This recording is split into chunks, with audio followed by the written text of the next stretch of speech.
Imagine sitting in your place of worship on a peaceful Sunday morning, surrounded by family and neighbors, and then suddenly a pickup truck crashes through the front door.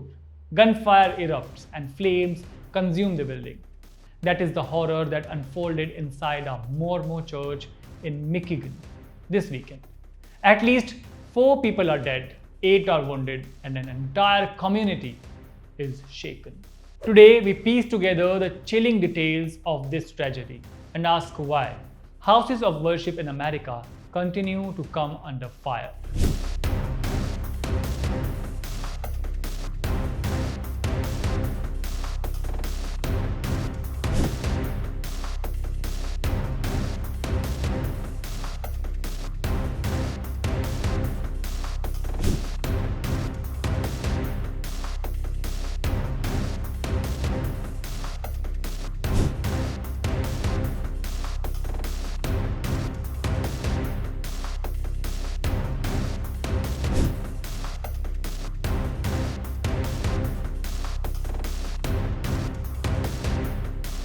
The attack took place in Grand Blanc Township, just outside Flint, Michigan.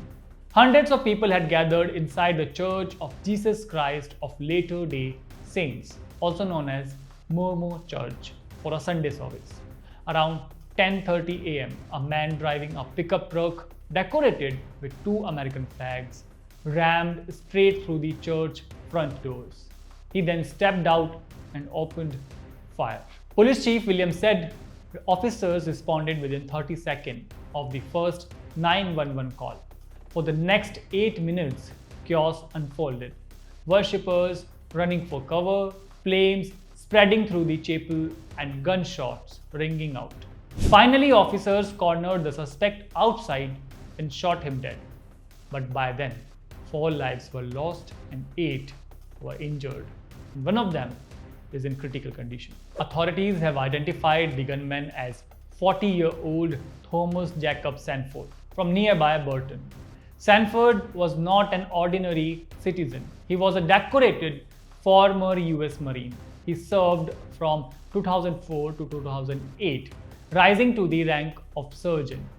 His record shows deployments to Iraq, multiple service medals, and training as a vehicle recovery operator. Investigators now believe he deliberately set the church on fire after opening fire on worshippers.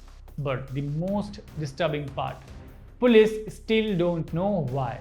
There is no motive, no manifesto, no known ties to extremist groups, just a man with a military past, a truck, and a gun, turning a place of prayer into a war zone. This is not an isolated incident. In the last 2 decades, America has witnessed dozens of shootings at houses of worship. Just last month, 2 children were killed during Mass in Minneapolis. President Donald Trump, in a post, called the Michigan Church massacre part of an epidemic of violence and praised the quick response of local police and the FBI, which has now deployed 100 agents to investigate. Who was Thomas? On paper, he was a Marine veteran, a father, and a former high school athlete. Old friends described him as a normal country kid, an avid hunter who seemed perfectly ordinary. He was married with a 10-year-old son. But somewhere, something went terribly wrong.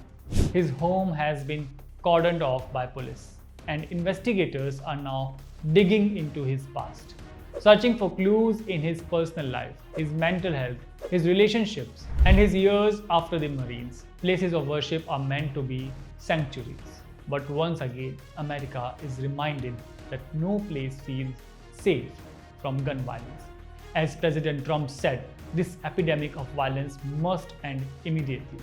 But the question is, how many more churches, schools, and communities must pay the price before action truly follows? This side Samaksh Namdev, signing off with a reminder to stay always safe. Thank you for watching.